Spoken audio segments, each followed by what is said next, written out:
Good morning, everyone, and welcome to the EO4EU webinar. So while we're waiting for a few more of our audiences to come in, I'd like to give you some reminders about this webinar.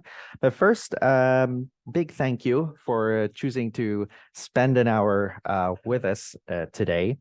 So just remember that this is the EO4EU, our achievements 1 year on and what's next webinar. So in this webinar, we will provide an update on where EO4EU stands now in its implementation.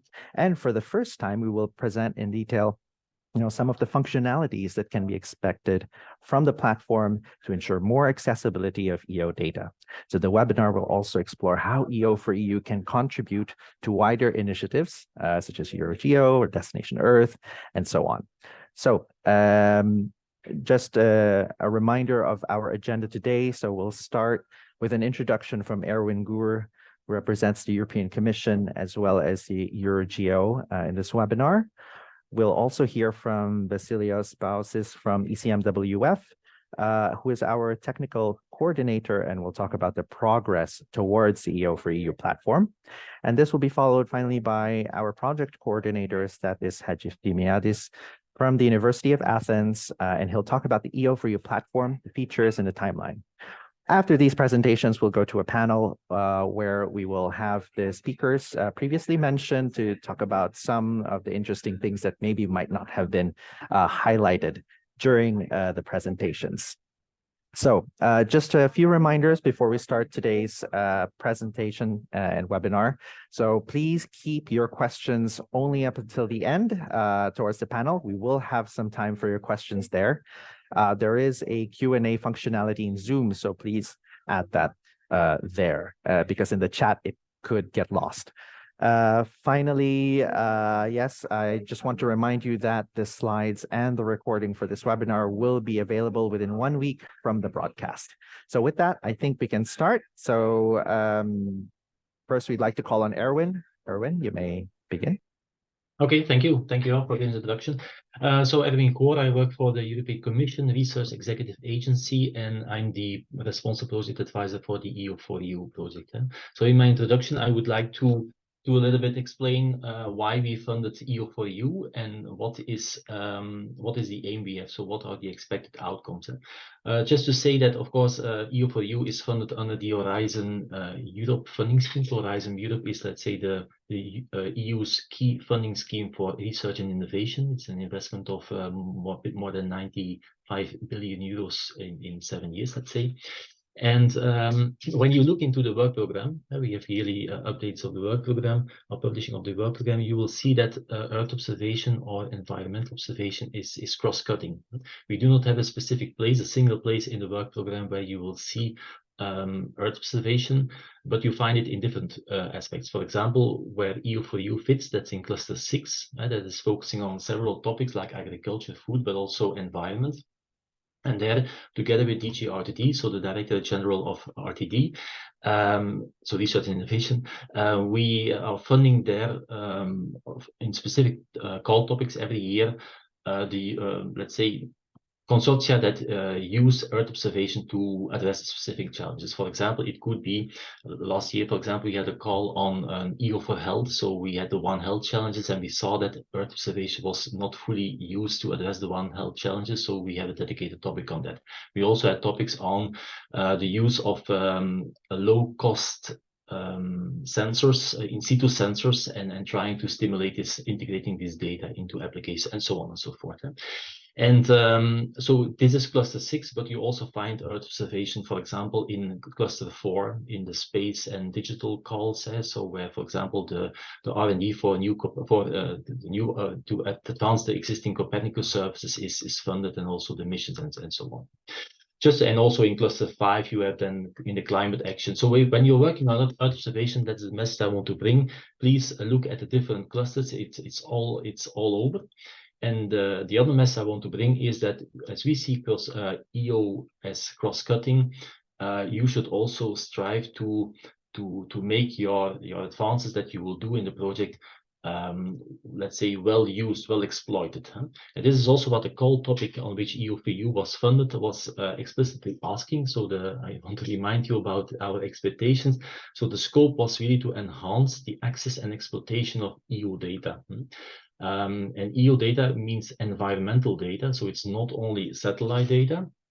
It's also, so not only Copernicus data, let's say, it's also can also integrate drones or UAVs in general.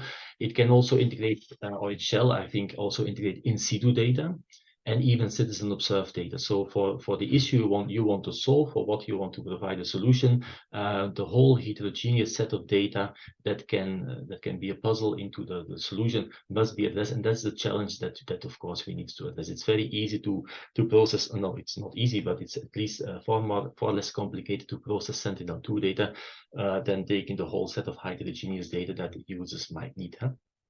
And the idea of this specific call topic was also not to bring another platform. So we are not calling for an additional platform. We are looking for solutions that can be used, that can be deployed on existing environmental platforms, that can really turn existing platforms into interoperable digital ecosystems. And specifically, we are looking for the application of computer science, more specifically artificial intelligence, machine learning, HPC and cloud computing to really stimulate the better exploitation of Earth observation data.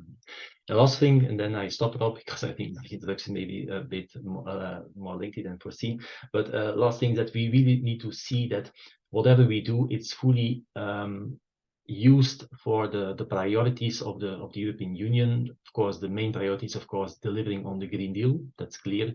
But we also have Digital Europe. We also have the missions, the climate adaptation mission, the soil mission, are clearly using, looking at EO-based solutions.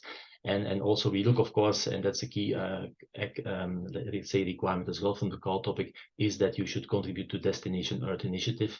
So what you do, it should not stop at the end of the project, but we really need to see how we can make users picking up or exploiting further what you will develop. So that's for the introduction. I'll come back later to you for more information. Thank you. Thank you very much, Erwin. So we've heard now the importance of projects such as EO4EU and the strong backing and political will to really exploit EO data that we have.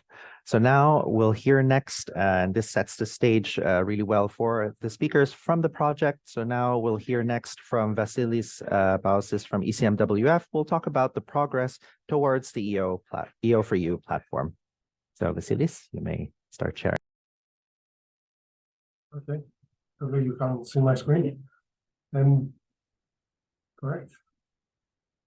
Okay, perfect. So good morning from my side. Actually, I'm going to talk about the platform, what we have actually developed so far in the project, and what is remaining in order to achieve our set goals for the project. So I'm going to start talking about the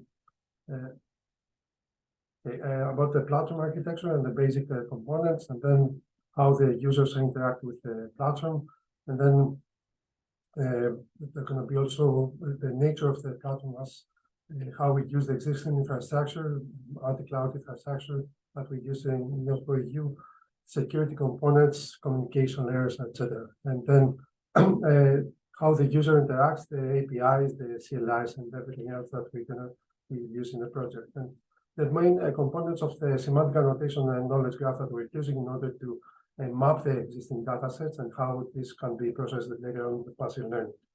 So the platform, this is, I'm not going to analyze everything here, but this is a generic, this is the actual architecture that we adopted in the project. On the left-hand side is the data sources, where Copernicus, we have many the upcoming Destiny data sets that will be available at the end of phase 1. And then on the main component of the platform, the main components of the platform is in the middle, where we have cloud native applications that download, process, and provide this to the end users that are in the right hand side of the picture. The platform itself is divided in two in two clouds. One is EuroGEO, one is which is one of the existing DSS, and the other is the cloud offered by Cineca. It's a supercomputer in Italy, and where we can also access to the HPC system in order to train models, etc. So this is more or less how we split the virus functionality in order to be close to the data and also have the processing power very close to where we would like to process the data.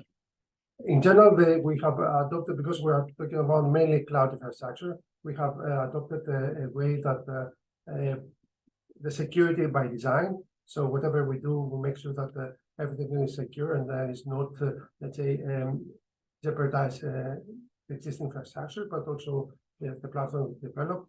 We have security by design. We have different groups, different visibility endpoints, and this makes the platform secure. So the communication layer, we have actually, in order all these components to communicate with each other, we have a well-known components, Apache Kafka, and we have also various other artifacts like a load balancer and egress for the various layers of communication. For the storage, we use also Mini IO, which is Kubernetes native high performance storage, which actually, again, strengthens the part of the security. So the provision, again, is everything is connected through Kafka. We have a single point of entry, so the developers, regardless of where the application is running, they have one single point of entry. The same also for the users when they interact with the user with the platform, and they deploy the services using known tools like Terraform and Ansible and Helm as well. So we have also the orchestrator, which actually orchestrates the whole platform, the backend processing with the monitoring manager, with communication manager, and the rest of the component that makes stable ensure the workflow of the data and the processing, and also the infrastructure as well.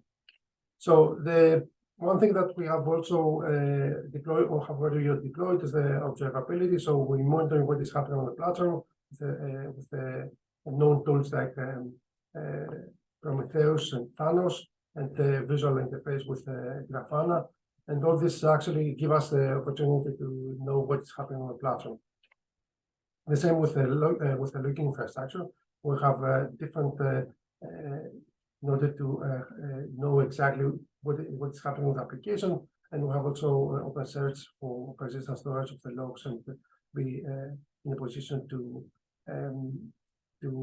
identify what is happening on the applications that we provide. So the research registry is a place where we can register all the applications so that we know what is the current status and how we can scale it if we need.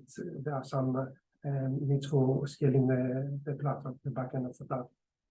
We have also, in case that we have processing for specific applications, we have open fast functional service where specific functions executed in order to processing Earth observation data. And another actually add on to the platform, probably we're going to hear more about that, is a place where you can have a workflow editor where you can design your own workflow with the data that you would like to process and through OpenFast, etc., or machine learning models. And then at the end, you have the user can have the output. So going to the user interface, this is the user interface of EO4EU. This is the black. There's also another version of but you're going to see the black and white are the same. So here you see the various things that you can do, how these are connected, and how the user interacts with the platform, and how all these are connected with the CLI, the visualization, and also the backend of the platform.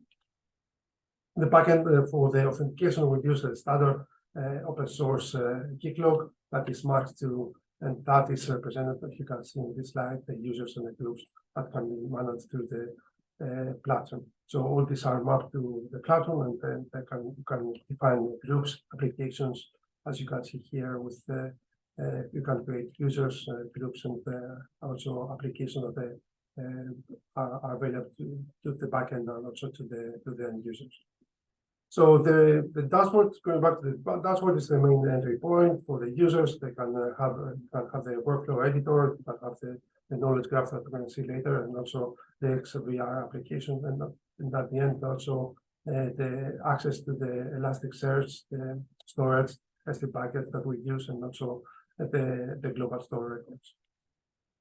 So the dashboard is, you can have also, we make sure that you have the visualization, because we're talking about the observation data of a history. So if a user would like to run a similar, let's say, process or workflow, he can do it. She can do it to the history and also manage their account. There are many things that we are currently working on the data visualization. We're adding more widgets. Also, the marketplace is something that we are currently working, and also the integration of the XVR deployment in the dashboard, so that the plan is that you have only a single point of entry to the platform. So this is what the user can see. The knowledge graph, you can, as I said before, you can create your workflow. The knowledge graph is that you can query the existing data sources. We are talking about all the Copernicus services and all the others that we plan to integrate when the platform will be ready. And you can see also the code that is generated. So the query is a simple language, natural language, and the user can give back the result.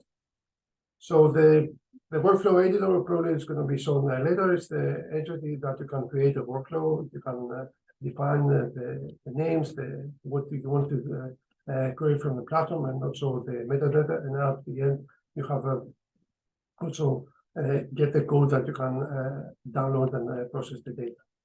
So this is more or less the workflow editor. You can create the workflow and then at the end process it and run it.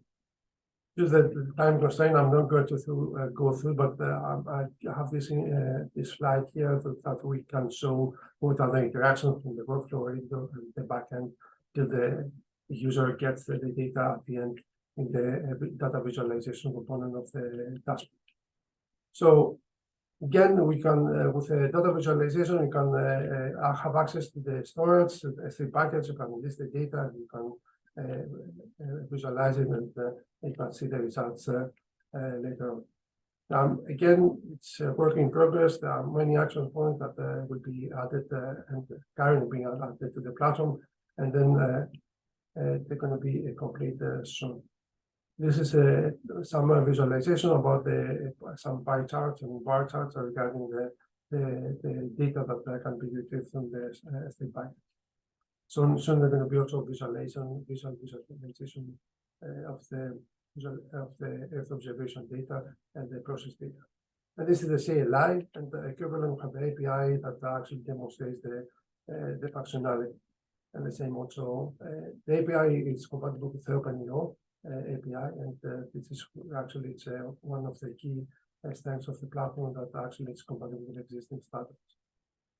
Again, there are some screenshots from the API, and then the knowledge graph. It's the place where the platform interacts with the existing data sources, retrieves the metadata of them, and then it keeps them in the knowledge graph. And then when the user requests makes a query to the system, retrieves the response from the knowledge graph. So it's a semantic annotation, knowledge graph and semantic annotation. It's actually, without downloading the data, we have this repository that we can create the relations of the data, and without downloading the data, we know and the URLs that needs to be accessed to download the data. Now we are having we have various parsers to access the data, but I'm gonna go through this pretty fast because due to the time constraints of my presentation. So Then there are some ways that we have a search engine, we have we're embedding a search engine for textual queries, and we have a large language model to for search engine for larger queries and enhancing the similarity, semantic similarity of the search engine, or made a better matching of the query and the target data set. So this is how, if you query the system, you're going to get these results, and then at the end, if you wish, you can get also the APIs code that you can embed to your code and retrieve the data. This is the knowledge graph, how it's used for querying, for data information, data sets breakdown, code, also generates the code from the existing APIs from the data sources, and also gives you the related APIs. And this is how the functionalities of the data is exposed from the knowledge graph. And these are the relations between the data sources from the various area of observation data sources, ADAM, and how this can be mapped from the data sources to API calls from the existing EO4EU infrastructure. And then the machine learning, Earth observation is a significant opportunity for machine learning. In EO4EU, support diverse application domain by learning generic Earth observation data representation that can be adapted with the minimum annotation effort in downstream application, and developing efficient learned compression models for Earth observation data. So annotation and efficient learning and deep learning models are very hard and a significant bottleneck in supervised learning in the provision of annotation, and unsupervised learning, and specifically in the self-supervised learning, can offer significant reduction in annotation efforts. So we rely on vector quantized variation encoders that actually make this learn compression in EO4EU. More about that, we have a various presentation about that, and we elaborate more how we achieve that in EO4EU. And this is the end of my presentation. It took me more minutes, but sorry about it. Thank you very much, Vasilis. So I think there we can already see some of the exciting developments that have happened across the year. And now that sets the stage for the next presentation from Stathis, who will talk about the EO4EU platform features and timeline. So, okay, see it starting. Okay, thank you, Rob. I think that Vasilis covered almost everything. I'm going to again present somehow the technical status of the platform, but also correlate that to the time schedule that we have in mind about the delivery of the different features, and how we expect that users, when we expect users will be able to step in and use the platform in order to launch their own applications and their own workflows. So perhaps we can skip the slide. It provides an overview of the platform. I think that through Vasilis' presentation, it's evident that we addressed many different things. We try to leverage on the computing power, which is available in many different centers, in many different cloud facilities here and then. We try to exploit the capabilities that machine learning is currently offering us in order to be able to improve the use, to improve the processing of Earth observation data. We try to be closer to the user by having all these, the spectrum of user interface options. And we also try to make all these available to the user for current use, for future use. Workflows that have already run in the past would be stored somehow in order to be for them to be able to be re-engaged, reactivated. Data will be also stored open in order to be used for for further consulting of these. So all these ideas have been taken into account in order to progress the design of the platform, and the current status has been obvious through Vasilis's screen presentation, the things that the platform currently shows, but there are things to come also in the future. So again, the big idea here is to try to have this spectrum of user interfaces. Some of them are already operational. So even though we are in the middle of the project, actually 1 month before the exact middle of the project, many things have been implemented. We have Rust to integrate the platform already. So for example, dashboards, the API is already there, and we are struggling to deliver the more advanced user interface options like AR and XR. In order to be able to blend many different processing components and many different types of processing, we integrate into the platform what we call Fusion, which also implements a fusion process, allowing us to blend Earth observation data, satellite data, data coming from in situ sensors that were mentioned earlier by Erwin. All these can undergo a semantic annotation, things where machine learning is coming in order to facilitate the exchange of large data types of images, for example, etc. We have this learn compression that Vasilis mentioned previously, knowledge management in order to facilitate the discovery of information. And at the bottom of the platform, or the slide in particular, we have many different data sources where still we clearly indicate the option of combining data from these data sources in order to satisfy the needs of our requirement. Of course, all this is a very complex setting that resides in different clouds. Again, needs to be somehow orchestrated. So again, this is something that Vasilis shown previously. Let's try to see on the left-hand side that there are different sources, like, for example, the ATAM platform and Earth observation data coming from Copernicus. And on the right-hand side, the diversity of options made available to the user. The rest are mostly technical. So again, I think that these are the issues that are very interesting to the potential user of the platform, meaning capability to draw data from many different sources, the capability to have a uniform representation for these things, which will allow the user to easily obtain information, retrieve information, but also combine information from different sources. So we are we're listing quite a few sources there, and ideally we would like to be able to combine them.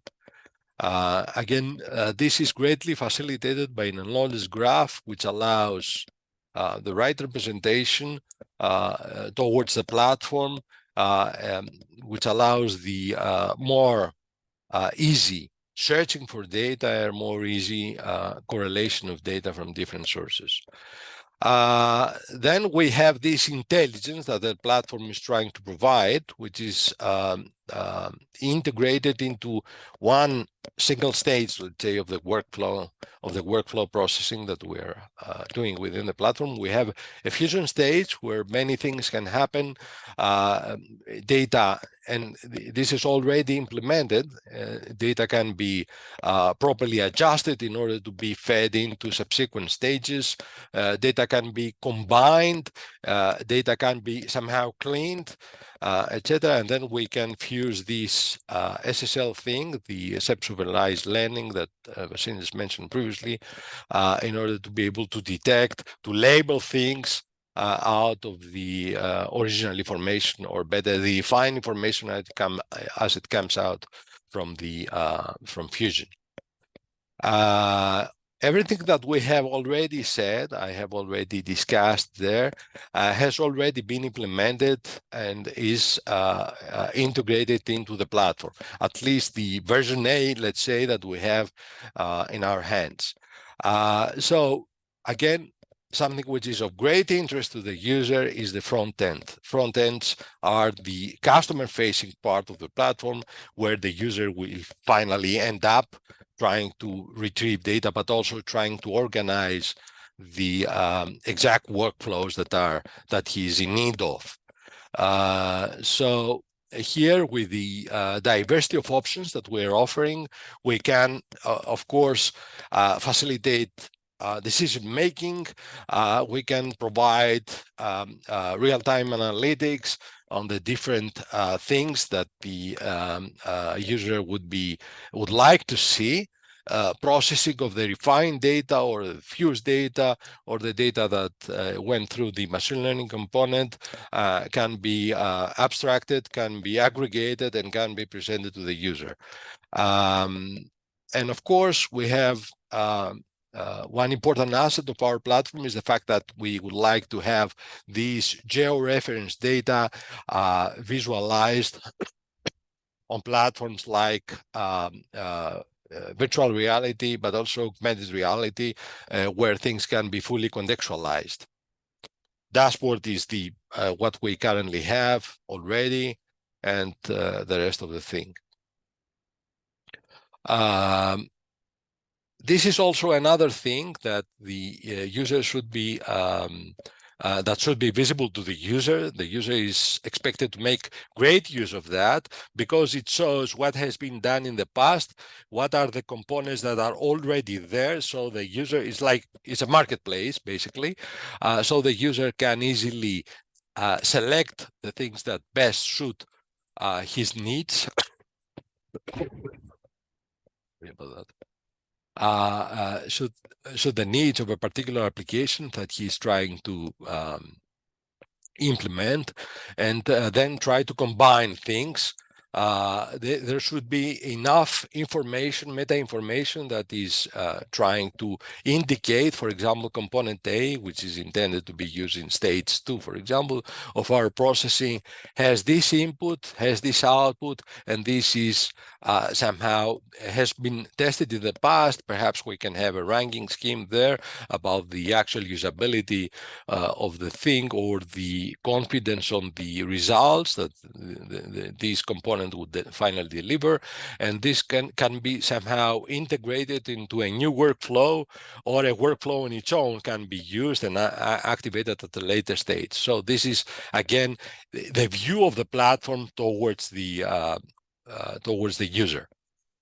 This is something that we will are pursuing at the moment, and we hope that by the end of the year would be ready. These are some screenshots that Vasilis shown previously. One important ingredient, again, on the customer-facing part, something that the user sees and should be able to use, is this workflow editor, where you try to set up things according to your particular needs, and then you just press the button, and this is injected into the platform, and the platform takes care for this particular processing stream on its own. And then we have the capability to efficiently manage the large data sets that we are expected to confront through the OpenFaaS option that is already implemented again, and was presented previously by Vasilis. So I'm trying to contrast this to the work plan that we have. We're currently around here, the end, or just before the end of year 2. So the development has been expected. Some parts of the development have been expected to end, and this is indeed the case. And some things related to platforms, related to the distribution of the processing workload within the platform are already in progress, and will continue to do so by till the end of year 2. So we're confident that this milestone, let's say the milestone 4, where all these developments have been expected to conclude, has been attained successfully.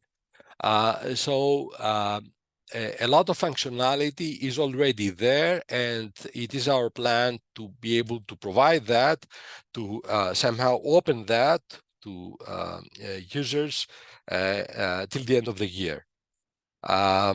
This is also one important time instance in the whole work plan where the use case owners, EO4EU is planning to address the needs of quite diverse use cases in order to demonstrate that the system, the platform, is generic enough in order to be able to manage all these complexity and quite diverse requirements. So the 7 use cases will implement their own applications, their own requirements, following this particular time instance of the project, this particular milestone of the project. So use case owners will jump in and try to use the platform in order to implement their own applications. And this can also can be open to the wider audience, meaning that if some external entity is interested in making use of the platform, somehow we can also liaise in order to be able to facilitate all these and have possibly have new requirements, new use cases implemented while the project is underway. So we have this milestone again, which is the middle of the project duration, which is the end of November, where many things will be ready. But a platform which is made available in order for users to come in and try to work on their own, try to combine things, even though this is a quite complex setup, would be made available in the beginning of the year, let's say end of January 2024. Just to have an idea, again, these were partly stressed by Vasilis previously. We have already run a number of integration sessions that shows that the platform has matured enough. So what we currently have is the capability to set up workflows through these components that we've shown previously, select source, data sources, data sets from each data source, etc. Feed data through the fusion component, through have them undergo the machine learning stage, being subject to an SSL labeling, identification of particular points in the, for example, in a certain image where things are happening, things of interest to us. Run functions through the in order to parallelize the processing, to expedite the processing through the fast capability, but also visualize results right now through the dashboards, through these interfaces that were shown by Vasilis. So currently we're implementing the OpenEO option for opening up this platform, allowing users possibly from different application, etc., to express their interest, to express their need for data in a standardized way. And this is intended to go into the platform and deliver data which are coming out of a particular workflow. The advanced visualization options that I mentioned, XR, AR, and VR. The marketplace, again, one very important ingredient here, but also try to improve the generic nature by allowing the user to train models through the platform, etc. And also being able to receive sufficient meta information sources in order to try to refine better our needs. And also, what I said, the use case owners will be expected shortly to jump in order to start implementing their own applications.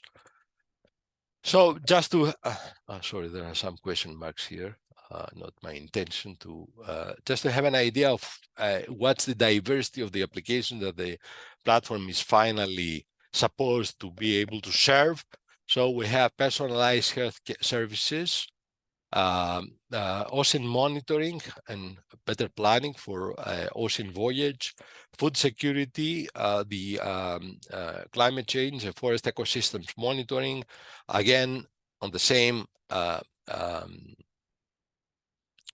path, soil erosion observation, things that relate to environmental pests, but also finally this an effort to facilitate to support the operations of civil protection authorities.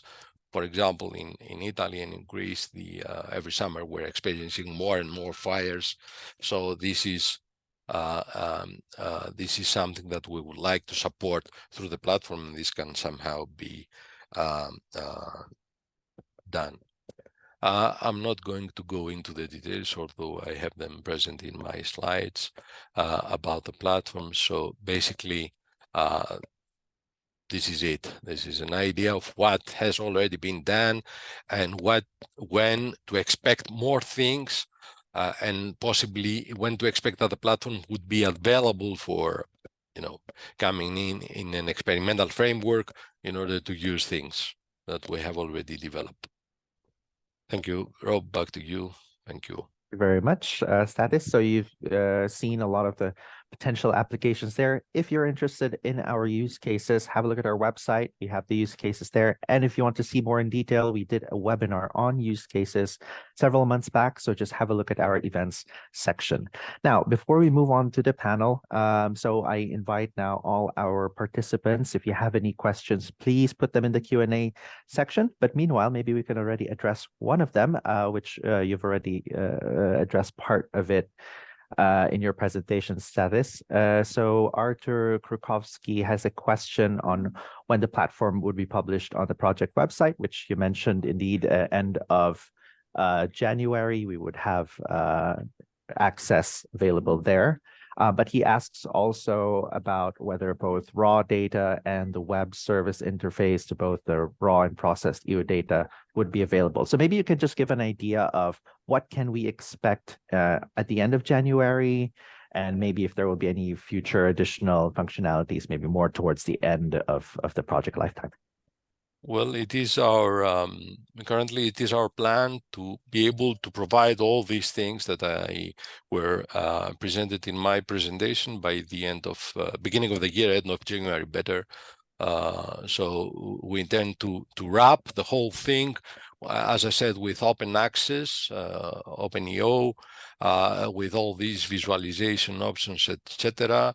Try to complete the spectrum of user interface options with the VR thing, and the rest are mostly going into the core of the platform, like, for example, the extending the machine learning capabilities through the training option. Thank you. Okay, so now I think we should head into our panel because we have less than 20 minutes left before the end of this webinar. So first, of course, you'll as part of this panel, you'll hear from the speakers that have spoken earlier. But I'd like to ask Erwin Gur to introduce EuroGEO, because this initiative is very, very relevant to EO4EU. And maybe you can tell us a little bit about it, because we will talk later in the panel about how EO4EU links up with these larger flagship initiatives. So, Erwin, please go ahead. Sure. EuroGEO is essentially the European component of the European part of contribution to GEO. So I should first say what GEO is. So GEO is the group on Earth observations. You find their website on earthobservations.org. And that's, let's say, an intergovernmental organization that has 114, countries involved, but a lot of participating organizations like ESA, ECMWF as well, the EUMETSAT, CEOs, and so on, that, let's say, promote the equitable access of Earth observations data to enable decision makers to act upon the global challenges, being climate change, biodiversity loss, pollution, and the SDGs, basically, monitoring of SDGs. So it's trying to promote the use of Earth observation and make sure that everyone, so every country worldwide, has access to what is available and knows how to deal with it. Then the EuroGEO, so the European part, so that's, let's say, all EU. It's not only the EU countries, because there's also Switzerland and Norway, for example, involved. So the European caucus, so the European countries that have an interest into that, we try to the European Commission is the focal point within GEO, so we try to represent all the countries, but many countries are also very active on themselves in GEO, and try to be an incubator for, let's say, so we try to stimulate or to make sure that the capabilities of European organizations and research institutes and universities is well known within GEO, and that they got the chances to exploit all these capabilities. Just to say that within 2 weeks, so from the 6th of November, there is the GEO Week, the GEO Ministerial, which is a very important meeting in South Africa, in Cape Town, where a lot of ministers will as well meet and decide on the post-2025 strategy of GEO. So also the Commission will be there, and there will be an EU booth where I will also be there to promote as well EO4EU and all of our projects. So let's say you are part of EuroGEO. Maybe you didn't all realize it, but EO4EU is part of EuroGEO, and we will make sure that your capabilities are also communicated there. Excellent. Thank you very much.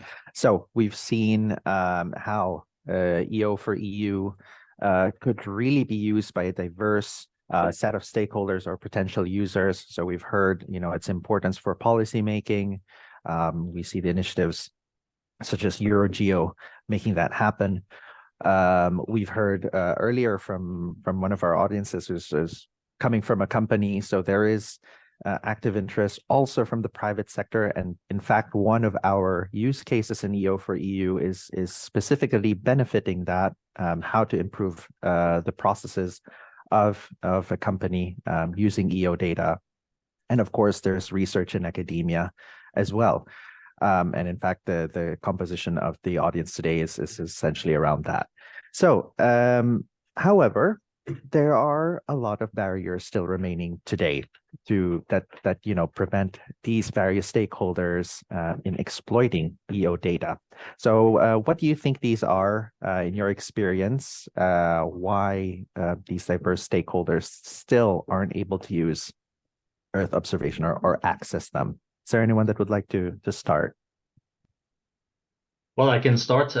Maybe you mentioned two things. First of all, I already mentioned the combination of all this heterogeneous data amongst in situ data is one of them. But I think, Status, you mentioned clearly that you are focusing on that. So a combination of different data sources. So that's excellent. So it's, of course, this will not solve everything, because it's also related to the governance of EO data. So of in situ data, is in situ data made openly and fairly available? That's a big question mark, and you will not be able to solve that, of course, because you're not the data provider side as well. But but of course, if you can already show the potential of integrating all the different heterogeneous data sources, that's already a good thing.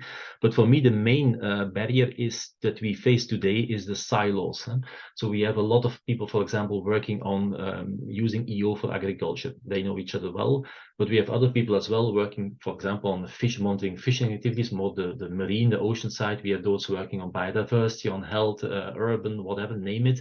And these communities, they do not talk a lot to each other, while they are facing with exactly the same issues, the access to data.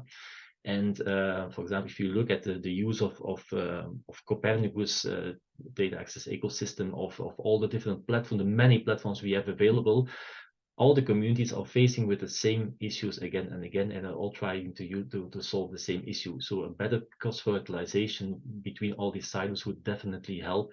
And this is not happening. We try to do that in EuroGEO. For example, we sponsored we funded the EuroGEO project, but it is now closed, where we had 37 pilots working over different areas that I just mentioned. And they were really stimulated to think together about how do we address co-design, how do we work with all these platforms, how do we secure user uptake.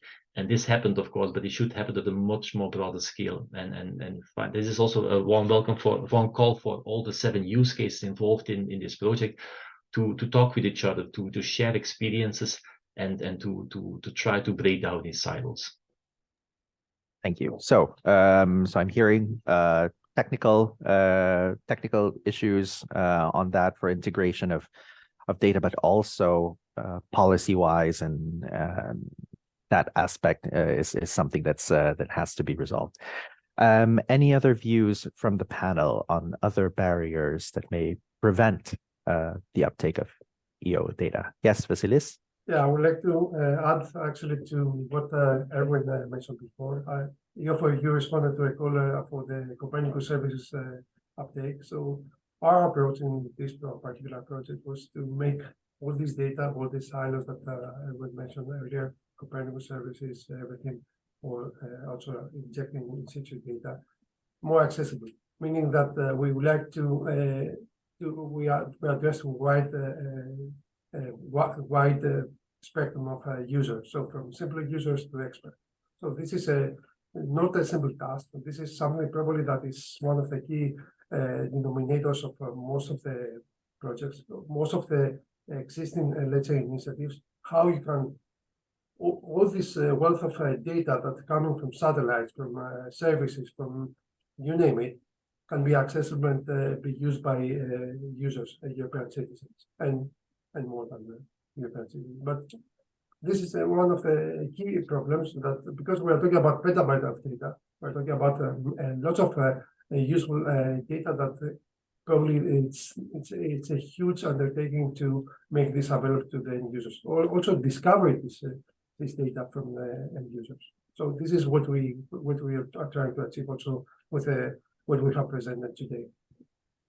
Thanks, Vasilis. Any other views? Yeah, perhaps if I Yes. may add, also one issue that comes into mind is the raising the awareness about the availability of this data, etc. For example, there are even in Greece, there are intentions to launch big projects which have been designed somehow in the pre-implementation phase, etc., without having the availability of Earth observation data in mind. So we need to go out, for example, in order to say, okay, you have a great deal of options being there. You have things that would greatly improve your tasks.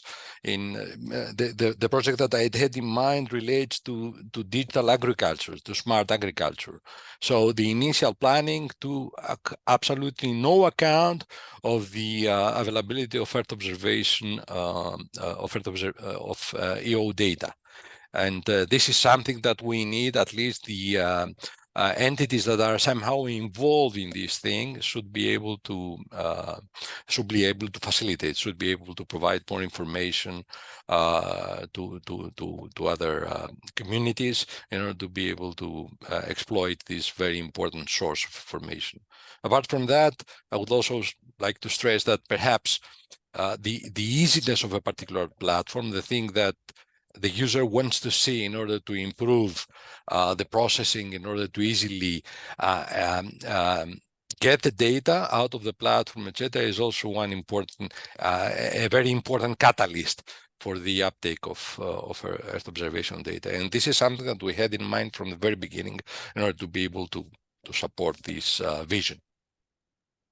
Thanks for that, Status. So I think that also covers some of the initiatives that we're doing to address these barriers. So we can see that, okay, some of them are being addressed through EO4EU, some of them with more larger initiatives such as EuroGEO. Now, actually, in the last few minutes of this webinar, I think I'd like to go more directly into any major developments that our audience should be aware of regarding these initiatives, so EO4EU and EuroGEO. So if, especially for those that have come in late, if there's one thing that you want our audience today to get out of, from this webinar, what would that be? What are the next steps that they should watch out for and expect in the next coming months? So would like to begin? Maybe we could start with EuroGEO. Is there something there that we would like to share with our audience? Yes, definitely. I mean, EuroGEO was the initiative was, let's say, initiated in 2017, but we now take an important step on getting it more on the rack, let's say, more operational. So we will start a EuroGEO secretariat. This will start 1st of December this year. It will run for 2 years, and then it will be taken over by a more operational entity. And this is where we really want to bring the different players that work on Earth observation among specific teams together. For example, we have there an action group on data spaces, Green Deal data spaces, which is, I think, is very important for this project, where you can collaborate with also your sister project, Open Earth Monitor. But as well, we have several projects that are really funded to start designing first prototype of Green Deal data spaces. There are, of course, we have action groups on agriculture, on biodiversity, on urban, whatever. And so this EuroGEO secretariat that will be launched 1st of December. Of course, unfortunately, I cannot give you the URL of the website because it's not yet existing, but you will certainly hear about it if you can also follow me on Twitter, on X, I should say now. This will, I think, much more stimulate the collaboration between all different players. And just to say what Status was saying there, I think it's very relevant. We need to, people that do not use Earth observation, we need to really empower them doing that. And I think maybe things like capacity building, training of users, this should be really part of your project as well. So making sure that whatever you deliver, that it doesn't stop at the end of EO4EU, but that it is being exploited, that even not by you, by others. And this requires hard work. So you should not focus only on your 7 use case. You should really team up with everyone. And I think, Status, what you said is that you understand it very well. Try to use these users that do not know yet what EO4EU could potentially mean for them. So for me, capacity building, training of users, hackathons, maybe, I don't know, but think market, think user oriented, and try to make your solutions being used. That would be my final take. And this can be done as part of the EuroGEO secretariat that I mentioned earlier on your question, Rob. Thanks for that. Very exciting developments from EuroGEO. Next, maybe for EO4EU, maybe some last reminders on things to expect from the project. I would say that one important milestone is the delivery of the whole spectrum of user interfaces, because this is something that the user easily understands.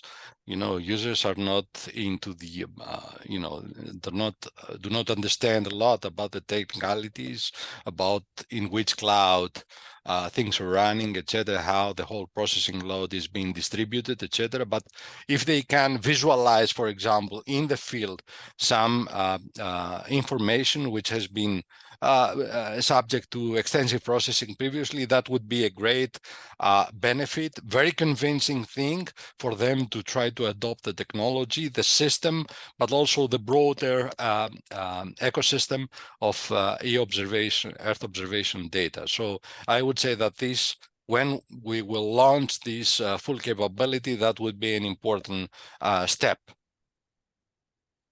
Excellent. Okay. Are there any other last messages? If not, then I think yes, that's all the time we have for today anyway. Thank you very much, everyone, for staying with us in this webinar. We'll, of course, share some of these exciting opportunities to use the EO4EU platform in the next coming months. So be sure to subscribe to our newsletter and to watch our website, because that's where we're going to announce it. So you'll be able to access that there. So we'll see you again at the next opportunity. Thank you very much, everyone, and have a good rest of the day. Bye-bye. Thank you. Bye-bye. Have a great day. Bye. Bye-bye.